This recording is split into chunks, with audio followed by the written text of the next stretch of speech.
Hello everyone, কেমন আছো তোমরা সবাই? আশা করছি সবাই খুব ভালো আছো। নাও আমি যে আজকে যে কথাটা বলবো, আজকে যে ডিসকাশনটা করব, সেটা কিন্তু ভালো থাকার মতো কিছুই নয়। আজকে আমি তোমাদের সঙ্গে ডিটেলসে শেয়ার করব যে সামনে যতগুলো এক্সাম আসছে বা যা এক্সাম রিক্রুটমেন্ট হওয়ার কথা ছিল, সেগুলো সমস্ত কিছু কিন্তু 2 বছর পিছিয়ে যাচ্ছে। এই ওবিসি কেস আমাদের লাইফ থেকে দুটো দুটো বছরকে কেড়ে নেবে। হয়তো জিনিসটা পুরোটা বুঝতে পারছো না, আমি পুরোটা এক্সপ্লেন করে দেবো। প্রত্যেকটা ছাত্রছাত্রীর কাছ থেকে কিন্তু এই দুটো বছর খুবই ভাইটাল, খুবই গুরুত্বপূর্ণ দুটো বছর ছিল। সেই বছরটা কিন্তু চলে যাচ্ছে। দুটো বছর কিন্তু কেটে যাওয়া মানে অনেকখানি সময়। এরপরে গভর্নমেন্টের প্রথম স্টেপ যেটা নেওয়া উচিত সেটা হলো যে এই যে ওবিসি কেসের জন্য এত স্টুডেন্টের এজ যেটা পার হয়ে যাবে, তাদেরকে অ্যাটলিস্ট সুযোগ করে দেওয়া। তার জন্য আন্দোলন করতে হবে, তার জন্য মাঠে নামতে হবে, হয়তো পথেও নামতে হতে পারে, জানানোর জন্য যে এজ কিন্তু পেরিয়ে যাচ্ছে। চলো আমি তোমাদেরকে ডিটেলসে পুরো ব্যাপারটা বুঝিয়ে বলি কি হচ্ছে ব্যাপারটা। দেখো, ওবিসি কেসের জাজমেন্ট জুলাই মাস পর্যন্ত টেনে দেওয়া হয়েছে। তার মানে আজ থেকে আরও 3 মাস পরে জুলাই মাসে ওবিসি কেসের নেক্সট জাজমেন্ট আসবে। আমরা জানি কোর্টে কেসের পর কেস, ডেটের পর ডেট চলতে থাকে। তো আমি যদি ধরি যে 3 মাসের মধ্যে সব কিছু ভালো থাকলো, জুলাই মাসের মধ্যে ওয়েস্ট বেঙ্গল গভর্নমেন্ট কমপ্লিট করে নিল সার্ভে, তো জুলাই মাসের জায়গায় আগস্ট মাসে গিয়ে সার্ভে ভেরিফিকেশন হয়ে গেল, আর আগস্ট মাসে ওবিসি কেসের জাজমেন্ট চলে এলো। আমি বললাম সব থেকে বেস্ট সার্কামস্ট্যান্সেসে এটা হতে পারে, আর যদি না হয় তাহলে এটা আরও পেশ হতে পারে। তো আগস্ট মাসে আমরা যদি দেখি যে ওবিসি কেসের জাজমেন্ট যদি আসে, তার মানে আগস্ট মাসে গিয়ে পিএসসি নোটিফিকেশন রিলিজ করতে পারে। তার মানে পিএসসি যদি আগস্ট মাসে নোটিফিকেশন রিলিজ করে, তাহলে নেক্সট তারপরের 3 মাস আর নতুন করে কোনো এক্সাম কন্ডাক্ট করতে পারবে না। According to exam rules, notification বের করানোর 3 মান্থসের মধ্যে প্রিলিমস এক্সাম নিতে হয়। তার মানে আগস্ট মাসে আমি খুব ভালো সেন্সে যদি দেখি যে নোটিফিকেশন আপকামিং যতগুলো নোটিফিকেশন ডিলে হয়েছিল, MBI, IDEO and also WBCS prelims, এই সমস্ত এক্সামের নোটিফিকেশান আগস্ট মাসে রিলিজ করলো, আমি ধরলাম। তার মানে হিসেব অনুযায়ী সেপ্টেম্বর মাসে যে প্রিলিমসের এক্সাম হওয়ার কথা ছিল সেটা ভুলে যাও, সেটা 2026 জানুয়ারিতে হয়তো কন্ডাক্ট হবে, কারণ 3 মাস চলে যাচ্ছে। সেপ্টেম্বর, অক্টোবর, নভেম্বর, ডিসেম্বর, জানুয়ারি মাসে গিয়ে কন্ডাক্ট করতে পারবে। আইডিও, এমভিআই এই সমস্ত এক্সামও সেম 2025 আর নতুন করে কন্ডাক্ট করতে পারছে না, একদম 2026 গিয়ে কন্ডাক্ট করবে।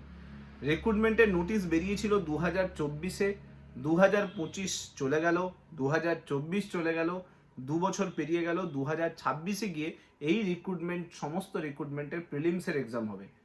ফাইনাল রেজাল্ট 2027 গিয়ে পাবে, 26 কিছুই পাবে না, 2027 গিয়ে ফাইনাল রেজাল্ট পাবে। তার মানে কত বছর চলে গেল? 24 চলে গেল, 25 চলে গেল, 26 চলে যাবে, দেন 27 গিয়ে এই সমস্ত রিক্রুটমেন্টের রেজাল্ট পাবে। এবার একটা জিনিস ভেবে দেখো যে আমরা কি সত্যি এই জিনিসগুলো ফেস করার জন্য একটা স্টুডেন্ট কত কষ্ট করে, কত লড়াই করে এগুলো ফেস করার জন্য রয়েছে। আমি ধরলাম সব কিছু যদি ঠিক থাকে, এই সেম প্রসিডিওরে চলবে, ঠিক আছে? এই সমস্ত কিছুকে ফেস করার জন্য নিজের মধ্যে স্ট্রাগেল, সমস্ত কিছু করার জন্য সব কিছুর জন্য স্ট্রং হয়ে থাকো। আদারওয়াইজ কিন্তু এই সমস্ত কিছু ফেস করতে গেলে অনেক সমস্যা তোমাকে পেরোতে হবে, অনেকখানি পেশেন্স তোমাকে ধরে রাখতে হবে, অনেকখানি মোটিভেশন তোমাকে ধরে রাখতে হবে। মানে পুরো জায়গাটা কিন্তু এখন পেশেন্স, মোটিভেশনের জায়গায় কিন্তু চলে এসছে। কারণ 2 বছরে কোনো রিক্রুটমেন্ট আর আসছে না, 24 পুরো রিক্রুটমেন্টের গল্প শেষ, 25-এ কোনো রিক্রুটমেন্ট আর নতুন করে হচ্ছে না, তাহলে একদম 26-এ গিয়ে রিক্রুটমেন্টের প্রিলিমসের এক্সাম হবে অ্যান্ড 27-এ গিয়ে রেজাল্ট আউট হবে। এবার তুমি হিসেব করে নাও তোমাকে কিভাবে রেডি হতে হবে। এবার আছি বাকি যে এক্সামগুলো আছে, মানে সমস্ত এক্সাম আমি বলছি, এমভিআই থেকে শুরু করে, আইডিও থেকে শুরু করে, ডাব্লিউবিসিএস প্রিলিমস থেকে শুরু করে, ক্লার্কশিপ, মিসলেনিয়াস, তার সঙ্গে সঙ্গে যত রিক্রুটমেন্টের নোটিশ, রিক্রুটমেন্ট ইন্ডিকেটিভ অ্যাডভার্টাইজমেন্ট এসছে, এই সমস্ত কিছু কিন্তু 2026-এ গিয়ে এক্সাম কন্ডাক্ট হবে। যদি সব থেকে বেস্ট সার্কামস্ট্যান্সেসে যদি ওবিসি কেস সলভ হয়ে যায় আগস্ট মাসের মধ্যে, আমি ধরলাম, যদি না হয় এটা যত ডিলে হবে, সেপ্টেম্বর, অক্টোবর, নভেম্বর পর্যন্ত যদি চলে যায়, ওই দিকের সমস্ত এক্সাম কিন্তু আবার 6 মাস করে পিছিয়ে যাবে। এবার রইল বাকি যে তাহলে স্যার এখন কি করা উচিত। আমি তোমাদেরকে বলবো যে স্টেট গভর্নমেন্টের এক্সামে ফোকাস যতখানি করছো তার থেকে দ্বিগুণ ফোকাস এখন সেন্ট্রাল গভর্নমেন্টের এক্সামের দিকে ফোকাস করো। তুমি যদি সিজিএল এ প্রিপারেশন করছিলে, সিজিএলটাকে একটু ভালো করে দেখো। যদি তুমি এমটিএস এর দেখছিলে, তো এমটিএসটাকে ফোকাস করো। যদি এনটিপিসি, এখন রিক্রুটমেন্ট বেরিয়েছে এনটিপিসি, একটু ফোকাস করো সেন্ট্রাল গভর্নমেন্ট এক্সামগুলোতে, group D exam, central government exam, কারণ তা না হলে কিন্তু সময় অনেক হাত থেকে বেরিয়ে যাবে। আমার মনে হয় তুমি যদি এই এক্সামগুলোকে ভালো করে রেডি করে নিতে পারো, তাহলে তোমার সামনে যখন ডাব্লিউবিপিএসসি এক্সাম কন্ডাক্ট করবে সেগুলো কিন্তু তুমি অনেক বেটার রেডি হয়ে থাকবে। এবার আসি, তাহলে স্যার এই বছর কি কোনো হোপ নেই? দেখো, এই বছর দুটো এক্সামের হোপ আছে, সেটা হচ্ছে ক্লার্কশিপ মেন্স এবং পিএসসি মিসলেনিয়াস মেন্স। হাইকোর্টের অলরেডি জাজমেন্ট এসছে যে অনগোয়িং রিক্রুটমেন্টকে আটকানো যাবে না, তার মানে অনগোয়িং রিক্রুটমেন্টগুলোর মিসলেনিয়াস মেন্স এবং ক্লার্কশিপ মেন্সের খুব তাড়াতাড়ি তোমরা রেজাল্ট দেখতে পাবে, ঠিক আছে?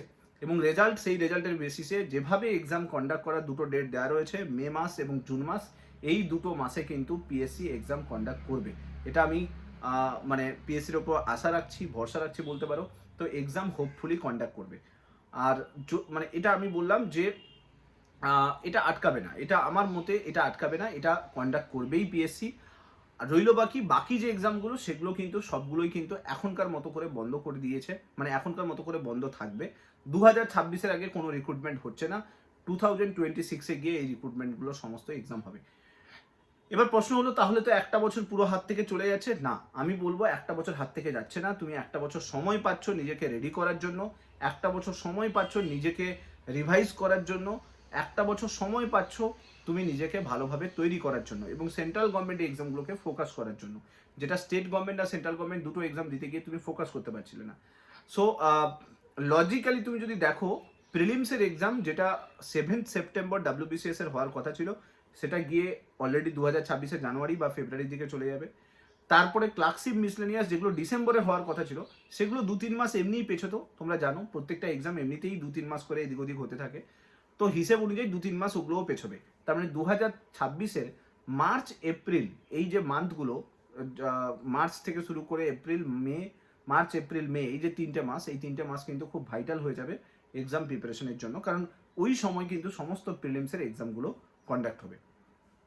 তো আমি বলবো, দেখো একটু হলেও ডিমোটিভেশন তো কাজ করবে, কারণ এতদিন এক্সামগুলো হবে বলে একটা আশা রেখেছিলাম, সেই আসার জন্য সেটা কোথাও ফেস করতে হচ্ছে, একটু ডিমোটিভেশন কাজ করবে। কিন্তু আমি বলবো যে তুমি ডিমোটিভেটেড হয়েও না, এক্সাম 7 সেপ্টেম্বর ভেবে তুমি নিজেকে রেডি করো, যাতে জানুয়ারি ফেব্রুয়ারিতে যদি এক্সাম হয় তাহলে অ্যাটলিস্ট তুমি ভালো করে এক্সামটা দিতে পারো। ক্লার্কশিপ মিসলেনিয়াসের ক্ষেত্রেও তাই। দেখো, তুমি যদি ওই ডিমোটিভেশন নিয়ে তুমি বসে থাকো, তোমার হাতে এটা কিছুই নেই, ওবিসি কেস তোমার হাতে নেই, ঠিক আছে? পিএসসি কন্ডাক্ট করবে কিনা সেটা তোমার হাতে নেই। যে জিনিসটা তোমার হাতে নেই সেটার জন্য কষ্ট পেয়ে সময় কাটানো, টাইম স্পেন্ড করা, আমার মনে হয় সেটা মূর্খামি হবে, বোকামি হবে। সো বেটার যে জিনিসটা হাতে আছে, যে জিনিসটা হাতে আছে, তোমার পেশেন্স আছে হাতে, তোমার ডেডিকেশন আছে হাতে, তোমার মোটিভেশন তোমার কাছে রয়েছে, তো যে জিনিসগুলো হাতে আছে সেগুলোকে আরও স্ট্রং করো, আরও বেটারভাবে রেডি করো, এবং দেন বাকি এক্সামগুলো, এই যে রিমেনিং এক্সামগুলো আসতে চলেছে, সেগুলোর জন্য খুব ভালোভাবে রেডি করো। ডাব্লিউবিসিএস জন্য রেডি করছো তো অপশনালকে এই সময় সুযোগ আছে, দেখে নাও ভালো করে। ক্লার্কশিপ মিসলেনিয়াসের যদি তোমরা দেখছো যে ম্যাথে আটকে যাচ্ছিল, ম্যাথকে ভালো করে স্ট্রং করে নাও, কারণ এখন সুযোগ, এখন 4-5টা মাস যে তুমি পেয়ে গেলে এক্সট্রা, সেই 5টা মাস কিন্তু তোমাকে নিজেকে স্ট্রং করার একটা সুযোগ চলে এলো। তাই জন্য ডিমোটিভেটেড হয়েও না, আমি বলবো বেটারভাবে রেডি হও, বেটার প্রিপারেশন ভাবে যেন তোমার থাকে, যেন তুমি সবাইকে বিট করতে পারো। মক টেস্ট ভালো করে দাও, যাতে তুমি এতটা রেডি হয়ে যাও, যখন 2000 ওবিসি কেস মেটার পরে যখন 2026-এ এক্সামগুলো হবে, তুমি যেন কনফিডেন্সের সঙ্গে এক্সামগুলো দিতে যেতে পারো। আমি এটুকুই বলবো। বাকি দুনিয়া ডিমোটিভেটেড হতে থাকবে, সবাই ডিমোটিভেশন নিয়ে কিছুই লাভ নেই, আলটিমেটলি রেজাল্ট জিরো। ঠিক বলছি কিনা বলো? তুমি ওভার থিঙ্কিং করতে থাকবে, তুমি ভাববে যে আমার দ্বারা সত্যি কিছু হচ্ছে না, আমি কিছু করতে পারছি না, এগুলো থিঙ্কিং করে করে সময় কেটে যাবে, কিন্তু করলেটা কি, অ্যাকশন কোথায়? তো দুনিয়াতে যতদিন আছো ততদিন নিজের বেস্টটুকু দাও, বেস্ট লড়াইটা কন্টিনিউ করো। জীবন মানে একটা সংগ্রাম, সেই সংগ্রামের পার্টিসিপেট করো। তোমারও জানা নেই যে তুমি কতদিন পৃথিবীতে আছো, ঠিক আছে? তোমারও জানা নেই ওবিসি কেস কবে মিটবে, তোমার এটাও জানা নেই যে পিএসসি আদৌ এক্সাম কন্ডাক্টগুলো করবে কিনা, কিন্তু তোমার জানা আছে যে তুমি কষ্ট করতে পারবে, তুমি লড়াই করতে পারবে, তুমি হার্ডওয়ার্ক করতে পারবে, তুমি পেশেন্সের সঙ্গে স্ট্রাগলগুলো কন্টিনিউ রাখতে পারবে, তো তুমি সেটা করো। যদি স্টেট গভর্নমেন্ট হচ্ছে না, সেন্ট্রাল গভর্নমেন্টকে ফোকাস করো, এনটিপিসি ভালো করে দাও, গ্রুপ ডি ভালো করে দাও, সেন্ট্রাল গভর্নমেন্টে আপকামিং যত এক্সাম আসবে সেগুলোকে ভালো করে দাও।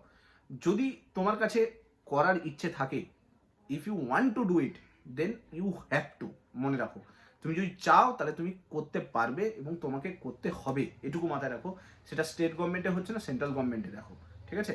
যতদিন না স্টেট গভর্নমেন্টে হচ্ছে না ততদিন সেন্ট্রাল গভর্নমেন্টকে দেখো।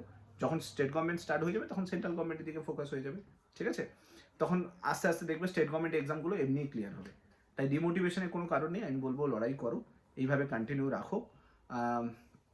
বাকি প্রচুর নেগেটিভিটি আমি দেখলাম, একটা ভিডিও দেওয়ার পরে প্রচুর কমেন্টে নেগেটিভিটি দেখলাম, বাট আমি বলবো এতটাও নেগেটিভ হওয়ার কোনো কারণ নেই, ঠিক আছে? লড়াইটা তোমার, তোমাকে লড়তে হবে, দুনিয়ার কেউ আসবে না তোমাকে বাঁচাতে। কালকে তোমার পা ভেঙে গেলে তোমাকেই পা নিয়ে বিছানায় পড়ে থাকতে হবে, দুনিয়ার কেউ আসবে না তোমার পাটাকে ঠিক করে দিতে। তাই দুনিয়ার যখন কেউ আসবে না, যখন লড়াইটা তোমার, তাহলে সব কিছুটা তোমার হওয়া উচিত, পেশেন্স তোমার হওয়া উচিত, মোটিভেশন তোমার হওয়া উচিত, স্ট্রাগলটা তোমার হওয়া উচিত। বাকি দুনিয়া বলতে থাকবে, দুনিয়ার কাজ বলা, তো বলতে দাও, তাদেরকে সুযোগ করে দাও, তারা বলছে বলতে দাও, এক কান দিয়ে শোনো, এক কান দিয়ে বের করো। কারণ কারণ জেনে রাখো, তোমার দিন কিন্তু আসবেই, একদিন কিন্তু আসবেই, যদি তুমি সঠিকভাবে সততার সঙ্গে পরিশ্রম করছো, ঠিক আছে? সো ভিডিওটার মাধ্যমে সমস্ত কিছু শেয়ার করলাম। ভিডিওটা ভালো লাগলে লাইক করে দিও। ওবিসি কেস এবং অন্যান্য এক্সাম রিলেটেড আপডেটের জন্য মাস চ্যানেলটার সঙ্গে জুড়ে থাকতে ভুলো না। তোমার কমেন্টে তোমার ওপিনিয়ন জানিও। Thank you so much. Next video তোমার সঙ্গে আবার দেখা হচ্ছে। Till then, bye by.